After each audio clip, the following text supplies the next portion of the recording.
बिस्मिल्लाहिर्रहमानिर्रहीम। लाखों करोड़ों दरूद नबी अकरम सल्लल्लाहु अलैहि वसल्लम पर और उनकी आल पर। हमारे दोस्त, मेहरबान और हर दिल अजीज सेनेटर मुशाहिदुल्लाह खान एक भरपूर जिंदगी गुजार कर कल रात इंतकाल कर गए। बात पे काम धर सके, पढ़कर यकीन कर सके, जाकर उन्हें सुना सके, और तुम ही न सुन सके अगर किस्सा गम सुनेगा तो किसकी जुबान खुलेगी, फिर हम ही न घर सुना सके। और लब पे सवाल है यहाँ, शौक़े विसाल है यहाँ, किसकी मजाल है यहाँ हमसे नजर मिला सके। मैं ये समझता हूँ कि इंसान को जिंदगी में रिटायर नहीं होना चाहिए। मरते दम तक उसको एक जवान आदमी की तरह माशरे में अपना किरदार अदा करना चाहिए। वतन से उल्फत है जुर्म अपना, ये जुर्म ता जिंदगी करेंगे। है किसकी गर्दन पे खूने नाहक, ये फैसला लोग ही करेंगे। और वतन परस्तों को कह रहे हो वतन का दुश्मन, डरो खुदा से, जो आज हमसे खता हुई है यही खता कल सभी करेंगे। मुशाहिद साहब एक जेन्युइन सियासी वर्कर थे, मिडिल क्लास से ताल्लुक रखते थे और भरपूर सियासी जिंदगी गुजारने के बावजूद मिडिल क्लास ही रहे। पार्टी के साथ कमिटेड थे, किसी भी किस्म के हालात में पार्टी का हाथ नहीं छोड़ा। 12 अक्टूबर 1999 के बाद भी प्रेस कॉन्फ्रेंस की और कराची में रीगल चौक में मुर्दाबाद का नारा भी लगाया। शायरी का फहम रखते थे, हजारों शेर जुबानी याद थे। ये जब भी तकरीर के लिए खड़े होते थे तो महफिल को गुलो गुलजार बना देते थे।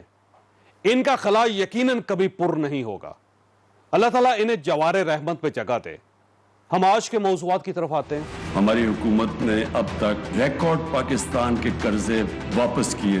पाकिस्तान की तारीख में किसी गवर्नमेंट ने इतने ज्यादा कर्जे वापस नहीं किए। फॉरेन लोन्स की बात कर रहा हूँ। अब तक हम 6000 अरब रुपए कर्जों की किस्तें दे बैठे हैं अभी तक। कोरोना से हिंदुस्तान की जो इकोनॉमी है वो 10% गिरी है।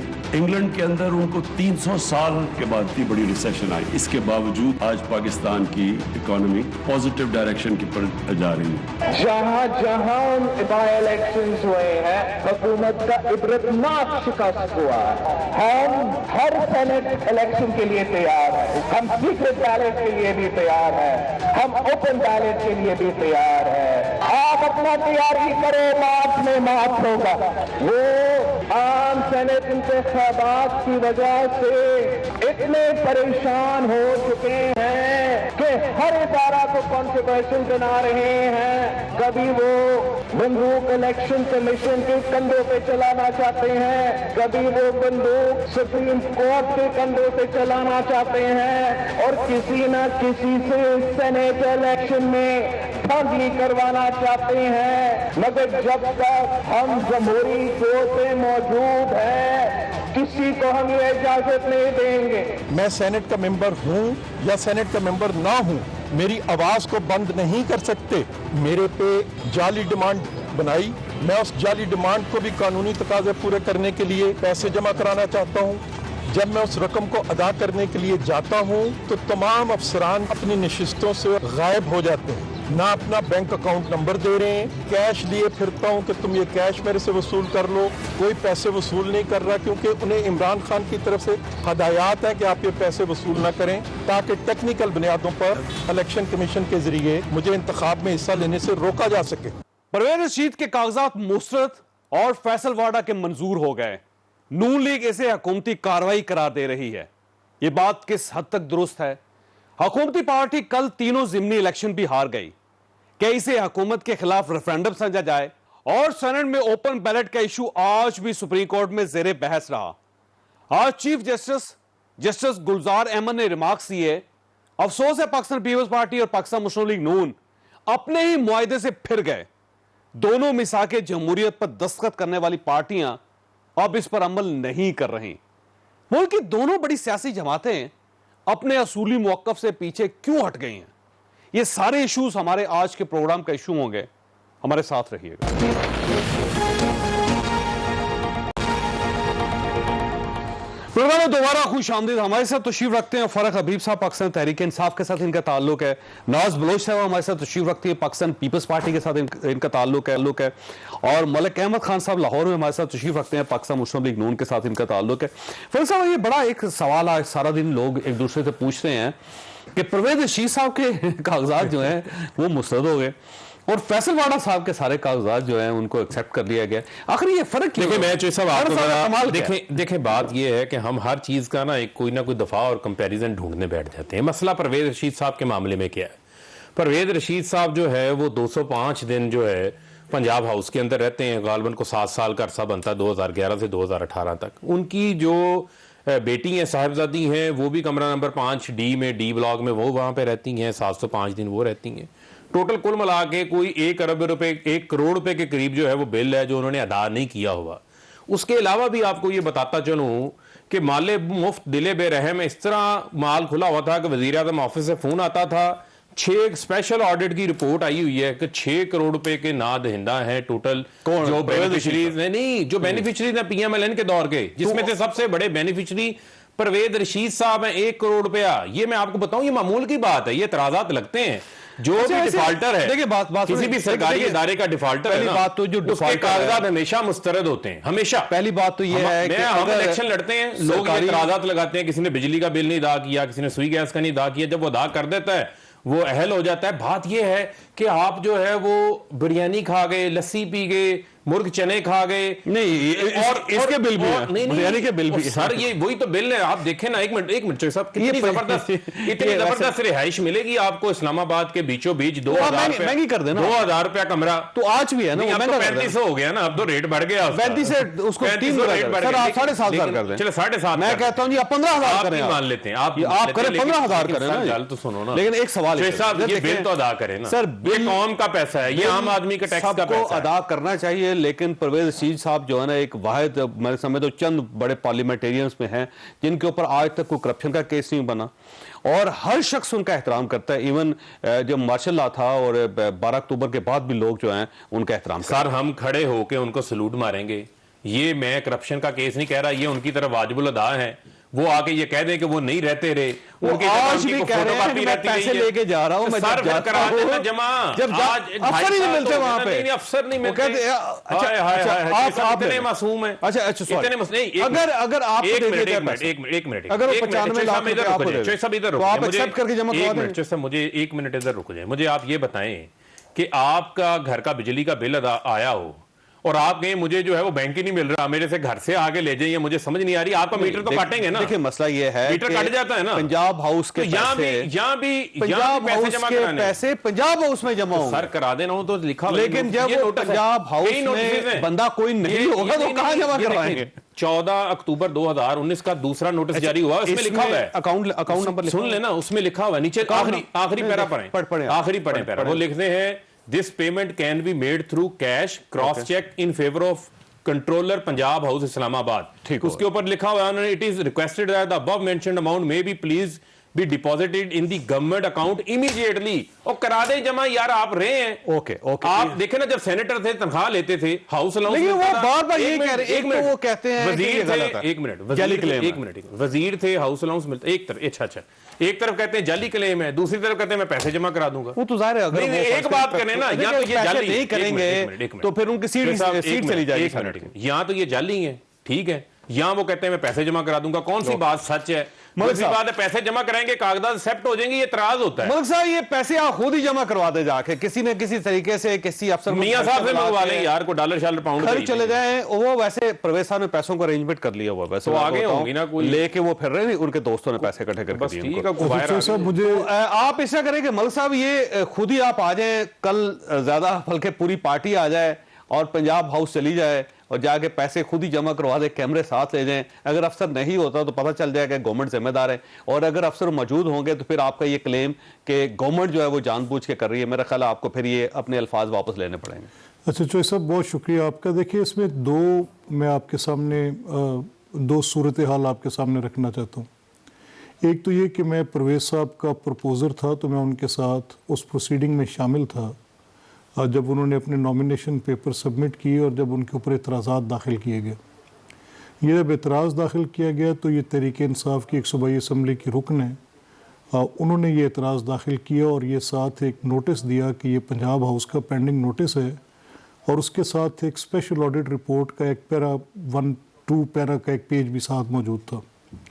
तो उसमें जब ये एतराज़ उठाया गया तो परवेज़ साहब से रिटर्निंग ऑफिसर ने पूछा कि ये आपके नोटिस में है, तो उन्होंने कहा जी कि मुझसे पंजाब हाउस ने मेरे बकाया जात सेनेट सेक्रेटेरिएट के ज़रिए 5वें महीने गालिबन 6/5/2018 को एक 4,02,000 रुपये का आउटस्टैंडिंग बिल था, वो उन्होंने मुझसे मांगा, जो सेनेट सेक्रेटेरिएट ने मेरे से कंसेंट ली, ड्यू अप्रूवल्स लिए और वो बकाया जात क्लियर कर दिए गए। तो फिर ये सवाल उठा कि ये पैसे किस चीज़ के हैं, जो कि एक बहुत बड़ी एक ख़तीर रकम है। 95 लाख रुपया को थोड़ी अमाउंट नहीं है। एक 69 लाख रुपए का नोटिस है और एक 26 लाख रुपए का नोटिस है जिसपे वो कहते हैं कि इनकी बेटी वहाँ पे ठहरती रही। तो इस पर परवेज़ साहब ने कहा जी कि मैंने तो जब ये नोटिस आए थे तो इसके साथ उन्होंने एक लेटर दिया जिसमें लिखा था कि previous bills to be attached. तो प्रीवियस बिल्स अटैच करके टोटल अमाउंट 4,02,000 बनी, जो उन्होंने जमा करवा दी 2018 में। फिर ये सवाल उठा कि ये कमरे के नंबर क्या हैं, कहीं कोई डिफरेंट रूम्स तो नहीं थे। तो वो 2 कमरे जो D2 और D6 थे, उनके जनरेटेड बिल्स जो थे वो वही 4,02,000 रुपए के थे। तो फिर हम क्योंकि वकील भी हैं, हम उनके साथ बैठे, तो हमने कहा जी ये डॉक्यूमेंट आप हमें दे सकते हैं कि हम इसको पढ़ लें, इसमें क्या लिखा है।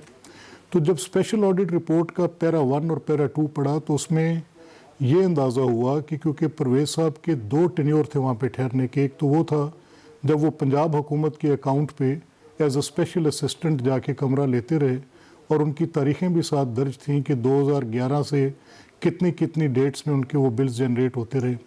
तो उसका चार्ज बड़ा नॉमिनल होता है जब पंजाब गवर्नमेंट का कोई वज़ीर या कोई सरकारी मुलाजिम या कोई मशीर या कोई असम्बली का रुकन वहाँ पे जाके ठहरे तो उनसे चार्ज किया जाता था उस दौर में 700 रुपया। तो इन्होंने क्या किया, जब स्पेशल ऑडिट किया तो इन्होंने कहा कि नहीं, ये 700 रुपया जो वो अदा करते रहे हैं वो उसको उन्होंने 3500 रुपये पे, जो कि एक लॉजर्स एक्सपेंस होता है गवर्नमेंट के टैरिफ्स के साथ, तो 3500 रुपये पे कैलकुलेट करके स्पेशल ऑडिट ने ये ख़त जो भेजा वो सिर्फ चीफ मिनिस्टर पंजाब के पेरूजल के लिए, और साथ एक चिट्ठी उन्होंने डाल दी जो DS टेक्निकल होते हैं C&W डिपार्टमेंट के, उनकी दोनों की कॉपी CC उनको कर दी। अब ये असूली तौर पे ऐसे होता है कि जब स्पेशल ऑडिट कंडक्ट होता है तो फ़ारूक साहब भी इसको समझते हैं, नाज भी समझती हैं, दोनों असेंबली के रुकन हैं और प्रोसीजर से वाकिफ़ हैं। तो होता ये है कि जब आप स्पेशल ऑडिट करते हैं तो जिसकी तरफ आप कोई अमाउंट खड़ी करते हैं, अक्रू करते हैं, फॉर एग्जांपल कि परवेज़ साहब के नाम खड़ी है, तो उनको आप एक अपॉर्चुनिटी प्रोवाइड करते हैं कि ये अमाउंट आपके ख़िलाफ़ खड़ी है, ये बिल्स जनरेट हुए थे, ये इसकी इनवॉइसेस हैं, ये वोचर्स थे, ये बुकिंग डॉक्यूमेंट था, ये लॉग ठीक है नंबर था। मलिक साहब, आपकी अगर सारी बात मान भी ली जाए तो अब एक सवाल ये भी है कि फिर ये परवेज रशीद साहब इसको जाली कैसे कह रहे हैं, जाली डिमांड कैसे कह रहे हैं? इसीलिए ये हो सकता है कि वो पंजाब हाउस जो है वो रकम ज्यादा मांग रहा हो, आप समझ रहे हो कम जाली बनती डिमांड है, इसलिए कहा लेकिन जाली तो नहीं हो सकता ना नहीं, सर? वो जाली डिमांड इसलिए कहा कि जब स्पेशल ऑडिट की प्रोसीडिंग्स में ना SDAC हुई, ना उनको रिकन्सिलिएशन का मौका दिया गया, ना उसकी DAC हुई, और स्पेशल ऑडिट की रिपोर्ट भी C&W के अकाउंट में पब्लिक अकाउंट्स कमेटी के पास जाएगी और वहाँ पर अगर कोई पैरा क्वालिफाई करेगा तो फिर वो जाके जायज़ डिमांड होगी। जब तक ये प्रोसीजर पूरा नहीं होता। नहीं, देखिए वैसे फरक साहब ने एक नुक्ता उठाया है मलिक साहब, वो भी बड़ा वैलिड है। नुक्ता ये है कि एक तरफ आप इसको जाली कह रहे हैं, दूसरी तरफ आप अमाउंट लेके फिर रहे हैं, अभी और आपको फिर अफसर नहीं मिल रहा जिसके पास जमा करा, जबकि आप उसका एक डिमांड नोट बना के, सर मैं आपके एक सामने उसका चेक बना के, सुन आप उसका पे ऑर्डर बना के जमा करवा सकते हैं आप। इजाजत दे, मुझे इजाजत दे, मैं इस सारी प्रोसीडिंग में उनके साथ रहा। एक इनके DS एडमिन बैठते हैं 8 क्लब में। नॉर्मली जब आप ऑपोजिशन में होते हैं तो आप चीफ मिनिस्टर ऑफिस में नहीं जाते। मैं खुद गया हूँ कल, और वहाँ पे एक सियाल साहब नामी DS एडमिन थे, तो उनको मैंने कहा कि हुजूर ये चेक है, ये पैसे हैं, ये आप ले लें। उन्होंने कहा जी हम अकाउंट्स को डील नहीं करते, हम नहीं ले सकते। फिर एक वसीम नामी कंट्रोलर का नंबर वहाँ से मिला, उनके साथ रब्ता किया, उन्हें कहा को अकाउंट नंबर दे दें, हम बंदा भेज देते हैं। तारिक फजल चौधरी साहब को कहा गया कि आप ये अमाउंट वहाँ से रिसीव कर लें। परवेज़ साहब ने अपने दोस्तों से उधार ली मेरी मौजूदगी में, किसी एक दोस्त से मांगी, 10 लाख किसी से लिया, 5 लाख किसी से लिया, 20 लाख किस तरह उन्होंने इकट्ठे किए पैसे कि यार ये डिस्क्वालिफिकेशन तो मुनासिब नहीं है। कुछ उनके दोस्तों ने ये खबर सुनने के बाद उनको खुद कॉल्स की, वो पैसे इकट्ठे करने के बाद हमने पंजाब हाउस बंदा भेजा, कंट्रोलर का ऑफिस लॉक था, वहां पर कोई रिसेप्शन पे बंदा वसूल करने को तैयार नहीं था। फिर हम CNW डिपार्टमेंट के सेक्रेटरी के ऑफिस में मैं खुद गया और उनसे जाके दरख्वास्त की कि आपका जो DS टेक्निकल है हसनात रजा, उसके नाम पे ये लेटर जारी हुआ है, उसको ये स्पेशल उसका एक आसान हल ये है कि आप 95 लाख रुपए ले फरक अबीर साहब को दे रहे और हम दर फिरते रहे, दर चौधरी साहब सुन तो ले, जो है हिसाब नहीं दे सकता, चौधरी साहब सुन तो ले, कहानियां शुरू हो चौधरी साहब सुन तो ले, चौधरी साहब एक आखिरी बात सुन ले। देखिए फरूख एक सेकंड, मलिक साहब फरूख एक सेकंड, मुझे सिर्फ एक बात बड़ी करनी लंबी बात कर रहे हैं, एक जुमला सिर्फ बात ही खत्म कर देते हैं। एक जुमला सिर्फ एक जुमला सर, सिर्फ एक जुमला जनाब। हमने इलेक्शन रिटर्निंग ऑफिसर से ये कहा कि सर ये हमारी एप्लीकेशन है, आप कोई नुमाइंदा CNW का या पंजाब हाउस का यहाँ पर बुलवा लें, अभी आपने हमें 12 घंटे का मोहलत दी है, ये पैसे पड़े हम आपके सामने रख रहे हैं, उनको कहें आके वसूल कर लें। इलेक्शन कमीशन ने हमारी उस एप्लीकेशन को कल रात रख लिया और अगले दिन सुबह कहा कि sorry we can not call them. अब इससे ज्यादा हम क्या एफर्ट कर सकते थे? आप बताएं मुझे। देखिए बात ये ठीक हो, है, मैं एक नासावक एक सवाल करना फिर आया तो आप इसी के मुताल्लिक सिर्फ आपको ये बात बताता चलूं, ये सहूलत भी परवेज रशीद साहब को मिली है कि 2008 दिन वो रहे, उसके बाद 2.5 साल गुजर गया और उनसे किसी ने पैसे जो है उनको जमा कराने की तौफीक नहीं हुई। मैं और आप जाके रहे ना, तो पंजाब गवर्नमेंट का जो पंजाब हाउस का कंट्रोलर होता है वो कहता रात रहे हो, उससे रात रहने से पहले 2000 रुपया अदा करो, 2500 रुपया अदा करो, उसमें तो वाउचर काट के बैठा हो। पैसे अदा अगर किए तो हुए। आप वैसे प्राइवेटली जा रहे हैं ना तो ले लेते हैं, लेकिन आप जब गवर्नमेंट की बिहाफ पे जाते हैं तो गवर्नमेंट नहीं, तब भी लेते हैं, तब भी लेते हैं। ये मैं आपको प्रैक्टिस वो बता जो लेते हैं वो उन्होंने दिए हैं, उसका रिकॉर्ड है उनके पास। परवेज साहब जो है ना, एक इसमें कोई शक नहीं कि मोतबर सियासतदान है और सारी सियासी जमातें उनका एहतराम करती हैं, और ये मुझे लगता है फरक साहब भी उनका एहतराम करते होंगे। फरक साहब भी मानेंगे कि वो आदमी जो है वो करप्शन फ्री था। जब वो मिनिस्टर थे उस वक्त अपनी गाड़ी खुद ड्राइव करता था बंदा, इसमें कोई शक नहीं। लेकिन अगर उनके नाम पे कोई पैसे हैं तो क्या इसके बावजूद उन्हें जमा नहीं करवाने चाहिए? ये भी एक सवाल है। बिस्मिल्लाहिर्रहमानिर्रहीम।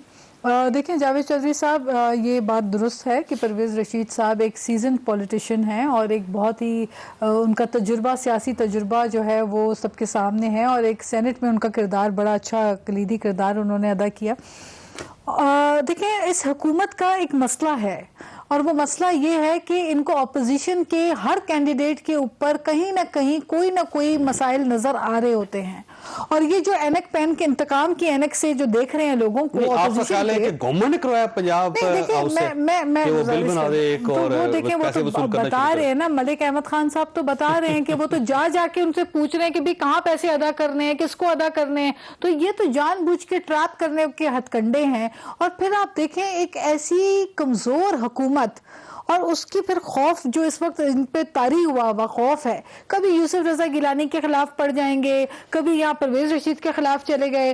अपने इनको नजर नहीं आ रहे, इनको नजर नहीं आ रहा कि इनके एक फेडरल मिनिस्टर के ऊपर एक केस चल रहा है और उसका किसी भी वक्त फैसला आ जाएगा। ये तो वही PTI है ना, इसलिए सेनेट में जा रहे हैं ना वो। हाँ, तो ये तो वही PTI है जो बड़े तकाजों की और इंसाफ की साफ चली के नारे लगाते थे। तो आप वेट करें, आने दें फैसला। अगर उनके हक में हुआ तो फिर जी कंटिन्यू करें, अगर हक में नहीं हुआ तो फिर जो सबके साथ मामलात होते हैं वो। लेकिन आप उनको सेनेट में भेज रहे हैं जबकि अपनी पार्टी के अंदर उनकी मुखालिफत हो रही। फिर इसी तरीके से सवाल ये है कि क्या परवेज रशीद साहब को पैसे देने चाहिए या नहीं देने चाहिए? देखिए अगर उनकी जो ड्यू बनती है, जो अमाउंट ड्यू बनता है, वो तो डेफिनेटली हर शख्स अपना पे करता है और वो पे करना भी चाहिए। लेकिन अगर किसी को ट्रैप किया जा रहा है, क्योंकि जो इंप्रेशन और तासुर इस वक्त आ रहा है वो यही है कि हुकूमत इतनी घबराई हुई हुकूमत। देखिए ना, इनके बस में ये बेचारे करें तो क्या करें। एक तरफ ऑर्डिनेंस लेकर आए, एक तरफ बिल लेकर आए, एक तरफ जो है वो अदालतों में भी गए, उससे भी इनका मामला अभी तक हल नहीं हो रहा, क्योंकि इलेक्शन कमीशन की जो बातें हैं उनके ऊपर भी आपने अमल करना है। एक आर्टिकल आपके पास मौजूद है 226, वो आपको तरीकेकार वजह कर रहा है वोटिंग का। बगैर पार्लियामेंट के तरमीम के आप चाह रहे हैं कि हर तरफ से आप घबराए हुए, खौफजदा हुए। फिर उसके बाद उधर से बात नहीं बनती तो अब आप कहते हैं चलो जी अब कैंडिडेट्स के ऊपर हम जाके एक एक को इस तरह से ये परवेज साहब ये कह रहे हैं कि आप उनको चुप करवाना चाहते हैं, चुप करवाना चाहते हैं। वो कहते हैं ईमान से बात रखा जा सकता है लेकिन चुप नहीं हुआ। बात ये है चौधरी साहब, ना तो मैंने परवेज रशीद साहब को कहा कि आप 2008 दिन वहां पर रहे, उनकी साहबजादी 750 दिन रहे। एक मिनट सुन लें, या फैसल वाडा साहब की जो नाहली का एक मिनट मिनट वो बड़ा नहीं नहीं, आप दो अलग चीजें हैं ना। वो अलग नहीं है सर, एक मिनट, वो भी इलेक्शन कमीशन में चल रहा है नहीं केस। नहीं, वो चल रहा है, उसका फैसला आने देना। मैं जो आपसे बात कर रहा हूं, जो गुजारिश कर रहा हूं, फैसला ही तो नहीं आ रहा है 2.5 साल। चले चले जो साहब, हम कहते हैं जल्दी कर दें फैसला। देखिए बात ये है, जो सादा बड़ी बात, आप वकील पेश करें, देखिए बड़ी सादा बात, ताकि फैसला हो नहीं, जाए। चले वो इलेक्शन कमीशन ने करना, मुझे जरा बात मुकम्मल कर लें। देखिए बड़ी सादा बात है, परवेज रशीद साहब को आप इतना हाई रेट कर रहे हैं, इतना हाई रेटिंग वाला आदमी हो जो 95 लाख रुपए वाजिबुल अदा हो, आपसे सवाल, नहीं ये क्या बता रहा है, ये क्या बता रहा है? देखिए नहीं, मैं यहाँ पे वर्डिक्ट, देखिए बिल किसी का भी नहीं कर सकता। वैसे आपके बारे में क्लेम कर दे एक मिनट कि 20 लाख रुपए का बिल देना, नहीं, तो मेरे सामने मेरे सामने क्या है? ये करप्ट प्रैक्टिसेस नहीं है ये। सर देखिए ना, नहीं आप इलेक्शन लड़ रहे हैं, एक मिनट, आपने कागजात जमा करवाए हैं, मुझे उस तरफ आपका की तरफ से नोटिस आ जाएगा 20 लाख रुपए आपने दे रहा है। नहीं सवाल है ना सर, कैसे नोटिस आ जाएगा? और अब आपके पास दो ऑप्शन है, या तो आप साबित करें कि भाई साहब मैंने कोई मीटर नहीं लगवाया हुआ था, मेरे 20 लाख बिल नहीं बनते, या आप जमा करवा के या फौरी तौर पर इलेक्शन लड़े। बड़ी सादा सी बात यह है कि अगर ये आज इनको इलेक्शन ना लड़ना हो तो ये 95 लाख ये खाया पिया हजम कर गए थे, पता ही नहीं था। ये कहते हैं कि हमें पता ही नहीं है, 10 बार इनको नोटिस गए हैं, इनको सब पता है, बार बार इनको कहा गया यार आप बिल जमा करा दें। सेनेट में ये बात हुई इन बिलों की, सेनेट के रिकॉर्ड का हिस्सा है, ये मैं अपनी तरफ से नहीं कह रहा। अगर परवेज रशीद साहब ये कहते हैं आगे मुझे जो है वो नोटिस नहीं मिला, मुझे नहीं पता, सेनेट के ऊपर इन बिलों की बाज़गश्त होती रही है, जब उनके हवाले से बात होती रही है कि आपने ये अपने इख्तियारात का नाजायज इस्तेमाल किया, वजीर आजम ऑफिस का नाजायज इस्तेमाल किया। वजीर आजम ऑफिस के पेटे जो है वो 6 करोड़ रुपया पड़ा हुआ है, कहते हैं तो मैं और लोगों के नाम भी बता देता हूं। ये वही तरीकाकार है ना कि इधर 100 कनाल जमीन पे कब्जा कर लो, उधर 1000 कनाल पे जमीन कर लो, किसी ने 95 लाख देने हैं, किसी ने सरकारी जमीन पे कब्जा किया हुआ है, जो है वही माले मुफ्त दिले बेरहम लुट्टो और भुट्टो वाली पॉलिसी चल रही थी। ऐसे एतराज ये भी गलत नहीं है, अगर कोई बिल है तो देना चाहिए। देखिए अगर कोई बिल है और बिल उनका पेंडिंग है, ड्यूज उनके हैं, तो डेफिनेटली कोई भी एक रिस्पॉन्सिबल गवर्नमेंट ऑफिसर या सेनेटर हो या पार्लियामेंटेरियन हो, और मैं समझती हूँ जिस तरह दोबारा मैं कहूँगी कि परवेज रशीद साहब एक सीनियर सियासतदान है, उनकी अपनी एक सियासी शख्सियत, एक हिस्ट्री रही है, पॉलिटिकल हिस्ट्री है उनकी। मुझे समझ नहीं आती कोई रीजन के एक ऐसे समझदार पार्लियामेंटेरियन या सेनेटर जो है वो जानबूझकर इस अमाउंट को ना दे। लेकिन बहरहाल उसको मलिक अहमद खान साहब जिस तरह बहरहाल उनको पे करना चाहिए। वैसे लेकिन बात ये फरमाइए मलिक साहब, एक सवाल करें, बस ये फरमाइए सर, ये जब एक इदारा मांग रहा है तो आप, मेरा ख्याल है आपको देने चाहिए पैसे फिर, और आपको जाहिर है इतने अरसे से इशू चल रहा है तो क्या आपको पहले पता नहीं था? सर दोनों बातें देखें, एक तो ये पैसे अगर अदारा मांग रहे हैं तो हम अंडर प्रोटेस्ट दे रहे थे, ले नहीं रहे हैं, हम तो देने के लिए दर बदर फिरते रहे हैं, और सुबह भी हम हाई कोर्ट में भी जाकर यही कहेंगे कि हम अंडर प्रोटेस्ट दे रहे हैं। जहां तक इसके इल्म की होने की बात है, जो भी फारूक साहब ने बात की, ये 2018 की एक 2013 से 2018 तक एक special audit report chief minister के हुक्म पर हुई। स्पेशल ऑडिट की प्रोसीडिंग्स में जिसके खिलाफ ये अमाउंट अक्रू कर रही है, उनका मौक़िफ़ लेना और उनके रिकॉर्ड के साथ उसको सेटल करना या रिकंसाइल करना, फिर क्वालिफाइड पैरा बनाना, ये कानून की मजबूरी है, ये ऐसा लाजमी करना होता है। अगर आप नहीं करते, ये बताएं मलिक साहब, इसमें गवर्नमेंट का क्या कसूर है? आपका क्या ख्याल है कि ये गवर्नमेंट ने बिल बनाए हैं? सर मैं बताता हूँ, या ये वाकई परवेज रशीद साहब को रोकना चाहते हैं कि मैं आपको बिल्कुल ऑनेस्ट पोजीशन, मुझे इसमें कोई एक, जिस तरह भी फरूख बात कर रहे थे, मैं इस पर कोई रेटरिक या पॉलिटिकल बात नहीं कर रहा, मैं आपको हकाइक की बुनियाद पे कह रहा हूँ। नंबर 1, एक तो ये स्पेशल ऑडिट की जो प्रोसीडिंग थी उसमें परवेज साहब को शामिल नहीं किया गया, कोई लेटर नोटिस उनका सेनेट सेक्रेटेरिएट को नहीं दिया गया। ये जो डिमांड कल उनके सामने ला के रखी गई कि पंजाब हाउस मांग रही है, फरूख के हाथ में पेपर्स हैं, आप स्पेशल ऑडिट रिपोर्ट का पहला पैरा पढ़ेंगे तो उसमें वो रिपोर्ट के ऊपर लिखा हुआ है कि C&W डिपार्टमेंट मुतलका अफराद के साथ इनको रिकंसाइल करने के लिए इनको नोटिस करे। अब जब ये रिकंसिलिएशन के नोटिस नहीं हो सकते तो इसका मतलब है कि इस प्रोसीडिंग को खुफिया रखा गया, मख्फी रखा गया, और जारी करने के बाद सिर्फ 2 लोगों को नोटिफाई किया गया। उन 2 लोगों को नोटिफाई करने के बाद ये डॉक्यूमेंट जो है ये मलिक साहब, मैंने ब्रेक लेनी है, आपका जो रिस्पांस है वो आ गया है, अब जाहिर है ये कल फैसला हो जाएगा अगले 2 दिनों में, और मेरा ख्याल है आपको ट्रिब्यूनल में ही जाना पड़ेगा और वहीं जाके हो सकता है आप चेक जमा करवा के कहेंगे या आप पैसे रख लें, लेकिन इसके अलावा कोई सोल्यूशन नहीं नजर आ रहा। या आप एक छोटी सी ब्रेक लेंगे और ब्रेक के बाद दोबारा जरूर।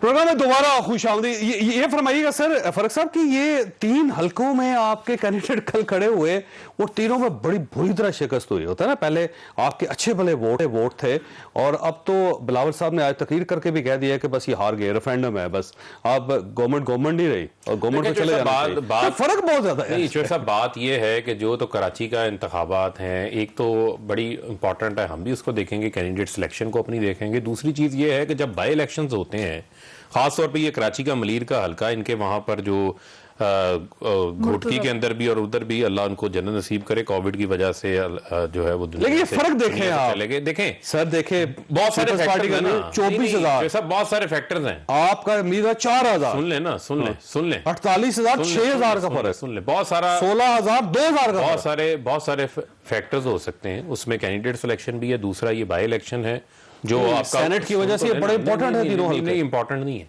आपका वोटर बाहर नहीं निकलता, टर्नआउट कम होता है। तीसरा, गवर्नमेंट का फायदा होता है, और खासतौर पर पीपल्स पार्टी का तो इलेक्शन का तरीकाकार ही ये है ना, धौंस के जरिए, धांधली के जरिए, चढ़ के जो है जितना भी कर लेंगे, मैनेज करके वो तमाम चीजें। सर, एक आध हजार का फर्क हो सकता है।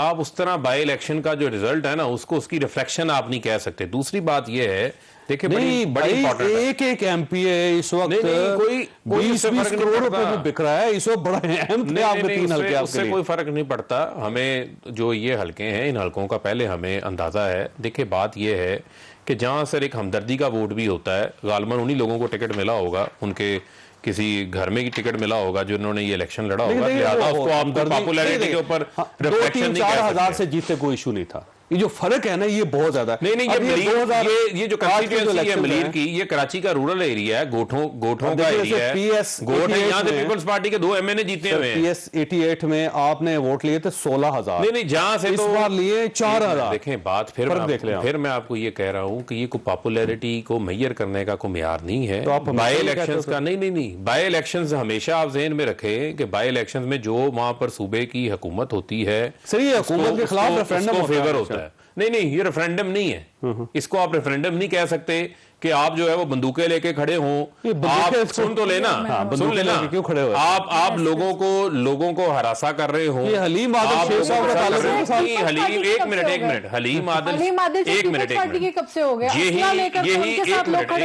एक मिनट, यही काम जो है वो किसी और के साथ हुआ होता, पीपल्स पार्टी नून लीग के साथ, आज पूरे मुल्क में तूफान बदतमीजी होता। जिस तरीके से हलीम आदल शेख को सियासी आपने 2018 में 28,000 वोट लिए सर, इस बार 6,000 वोट आए। नहीं, कोई फर्क नहीं पड़ता सर। पशीन के अंदर जो है आपने, पशीन में तो भाई पहले JUIP का कैंडिडेट जीता हुआ था, कहाँ बलूचिस्तान के पशीन के अंदर, वहां पर फर्क देख लो। बलूचिस्तान के तो टोटल डिफरेंट डायनेमिक्स है ना, डिफरेंट ग्राउंड रियलिटी है। पहले भी मैं बहुत ज्यादा मैं आपको देखिए बात की, मैं आपको कहूं पंजाब से 6,000 वोट निकला हो हमारा, फिर तो मैं आपको कहूं पॉपुलैरिटी में फर्क पड़ गया। अगर आप मुझे घोटकी की बात कर रहे हैं या मलीर के जो सिंध का रूरल एरिया उसकी बात कर रहे हैं, ये तो कराची से कैंडिडेट इनका जीता, 2 तो इनके लोग जीते हैं। ये हुकूमत जो है ना, ये कहती है बस हम ही बोलें और दूसरे सुनते रहे हमें। देखिए बात यह है, 2.5 साल की इनकी हुकूमत है, पेट्रोल के रेट, चीनी के रेट, आटे के रेट, मुर्गी के रेट, घी के रेट, बिजली के कीमतों में इजाफा, गैस नायाब, ये तमाम वो इंडिकेटर्स हैं जिसको अवाम ने कहा इंडिकेटर बहुत अच्छे हैं। हाँ, और इन्फ्लेशन GDP 6,000 अरब 5.8 से GDP आपकी -0.4 पे चली गई, और हाईएस्ट इन्फ्लेशन आपका जो है इस वक्त एशिया के अंदर चल रहा है।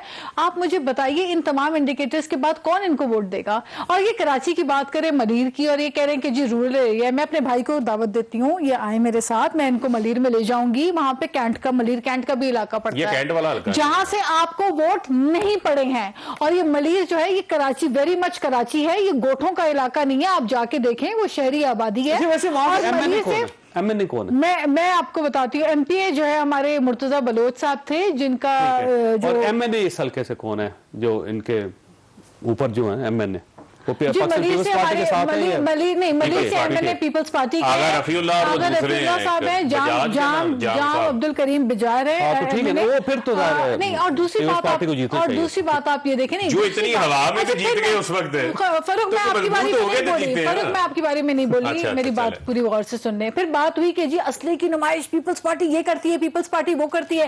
कल पूरी कौम ने देखा, सारा दिन टेलीविजन पे इलेक्शन कमीशन ने बार बार मना किया अली माधव चेको कि आप सिटिंग एमपीए हैं और आप एक ऑपोजिशन लीडर हैं वहां पे सिंध असेंबली के अंदर, आप ये काम ना करें। तो जब असली इनके की नुमाइश कारकुनों पे होती हमले नहीं। होंगे, मेरी बात सुने, तो वो असली तो की अपने नुमाइश- कारकुनों की मदद के लिए आएंगे। असली की नुमाइश, धौंस धांधली, हवाई फायरिंग, खौफजदा करना लोगों को, और उसके बाद भी क्या हुआ कि खोदा पहाड़ निकला चूहा, वो भी मरा हुआ। सिर्फ 4000 वोट इनको मिलते हैं। बस और अगर फिर आप ये हार कहते जाते हैं- हैं तो फिर इसके बाद नहीं, देखिए हमें पता है कि हम वहां पे अपने लोगों के साथ खड़े हैं और हमारे लोगों को पता है कि पीपल्स पार्टी की दौरे हुकूमत को पानी में मिल गया। पीपल्स पार्टी के, हाँ, सिंध को गैस दें कचरा खत्म आप, हो गया। हम अभी तो इसके हम बावजूद ये अभी जीत- तो हम देखिए ना, अब अगर हाँ, फिर भी 14 एमएनए जितनी ये गालियां दे रहे हैं, 14 एमएनए मिल के जावेद चौधरी साहब, हल्के से अपने जितनी ये उम्मीदवार को गालियां जिता दे सकते दे, जितना ये बुरा भला नहीं, कह ये कह रहे दे, परफॉर्मेंस की असल बुनियाद जो पे मिला, मैं असल इसलिए जो कह रहा हूं। ताकत होती है, असल जो तर्जुमानी होती है, वो अवामी वोट की होती है। और अवाम का वोट अगर हमें मिल रहा है, दैट मीन्स कि सिंध के अंदर काम हो रहा है।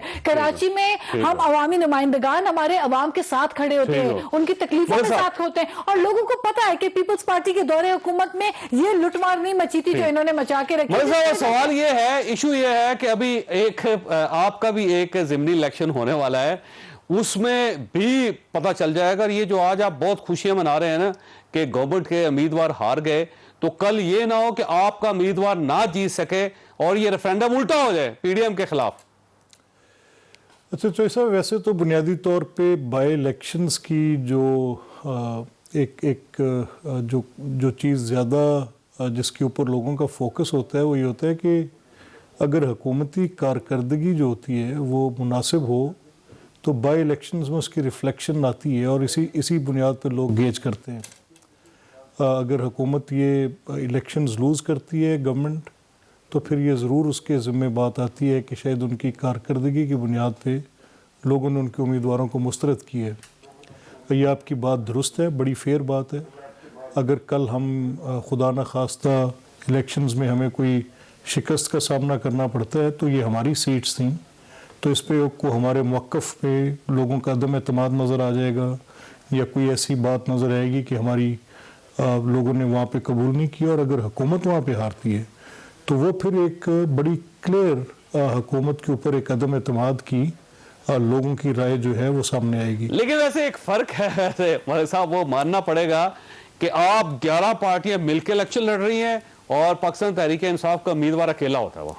अच्छा, जो सब बुनियादी बात ये है कि ये तो एक अच्छी बात है कि बड़ा वोट कल पीपल्स पार्टी का मिलेगा। देखिए मैं अर्ज़ करता हूँ जी, तो ये तो एक बड़ी अच्छी बात है कि यानी इस एक नुक्ते पे मुख्तलिफुल ख्याल सियासी जमातें जो हैं इस एक नुक्ते पर मुत्तफ़िक हैं कि वो अपनी एक मुश्तरका जदोजहद कर रही हैं और हुकूमत जो है वो अपनी बात कर रही है। तो एक अलायंस फोर्ज करना, तो पॉलिटिकल डिवाइड के लोगों का एक कंसेंसस क्रिएट करना, तो ये एक अच्छी बात है। क्योंकि रिसेंट पास्ट में हमने देखा ये है कि इतनी ज़्यादा पोलराइजेशन हो गई, तो ये पीडीएम ने एक अच्छा प्लेटफॉर्म दिया है जिसमें लोगों को इकट्ठे बैठ के बात करने का मौका है।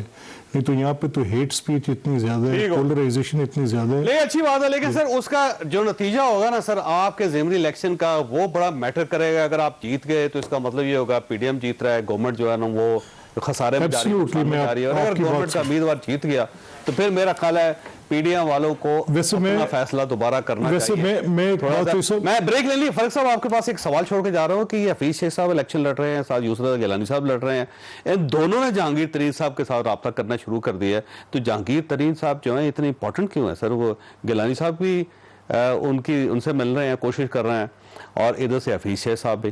कोई ये इशू क्या है?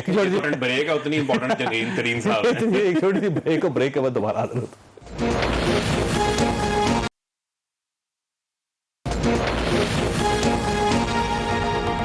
प्रोग्राम में दोबारा खुश आमदीद। फर्क साहब ये फरमाइएगा सर, ये जहांगीर तरीन साहब इतने इंपॉर्टेंट क्यों हो गया आपके लिए? देखिए बात यह है कि जहांगीर तरीन साहब के सबके साथ मरासिम है।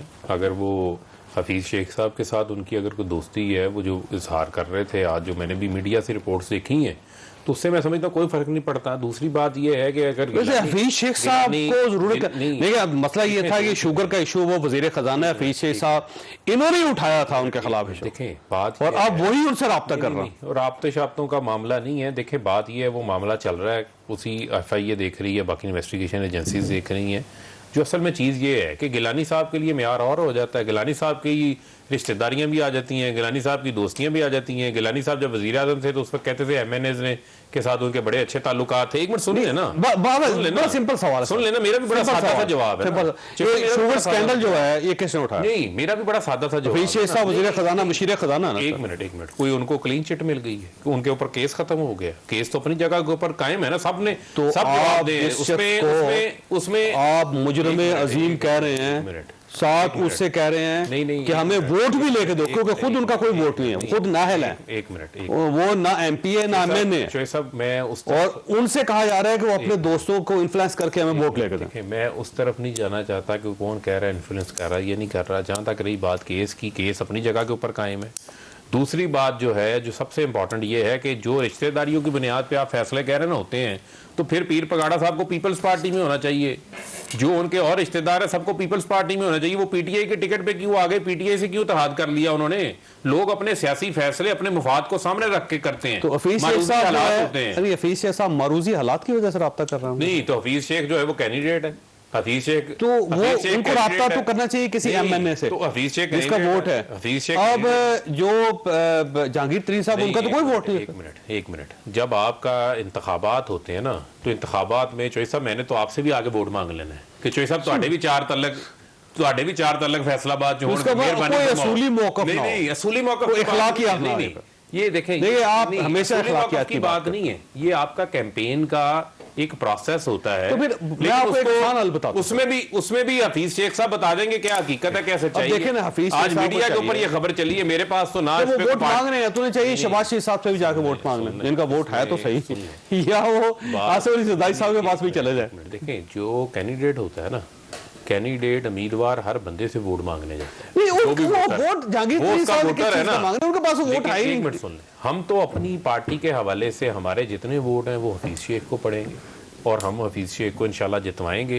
अब देखना ये है कि नोटों की गड्डियां किसने तैयार की हुई हैं, कौन अपोज कर रहा है, कौन अपोज कर रहा है ओपन एंड ट्रेसेबल बैलेट को, और किस वजह से कर रहा है, ये तो आपके सामने। जहांगीर तरीन साहब से राब्ता कर रहा है, देखिए ये तो इसकी वजह बताएंगे आपको। तो गिलानी साहब क्यों कर रहे हैं? परों के पास जवाब नहीं है इस बात का।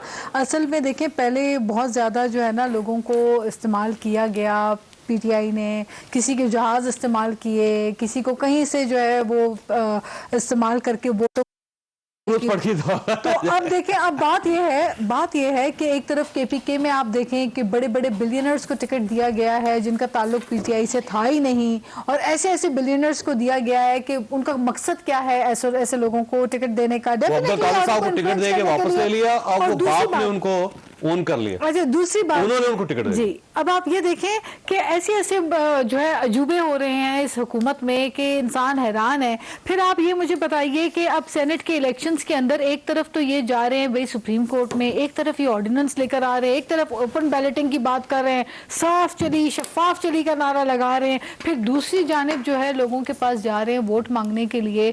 तो फिर क्या आजाद नहीं है? फिर आप मुझे बताइए, अगर पाकिस्तान पीपल्स पार्टी नून लीग से वोट मांग सकती है। अच्छा, दूसरी बात, नून लीग पाकिस्तान पीपल्स पार्टी हम तो PDM के प्लेटफॉर्म के ऊपर सभी एक हैं। इस हुकूमत से अवाम की जान छुड़ाने के लिए, हम तो अवाम की जान इनसे छुड़ाने के लिए हम एक है, एक पेज के ऊपर है PDM के प्लेटफॉर्म पे।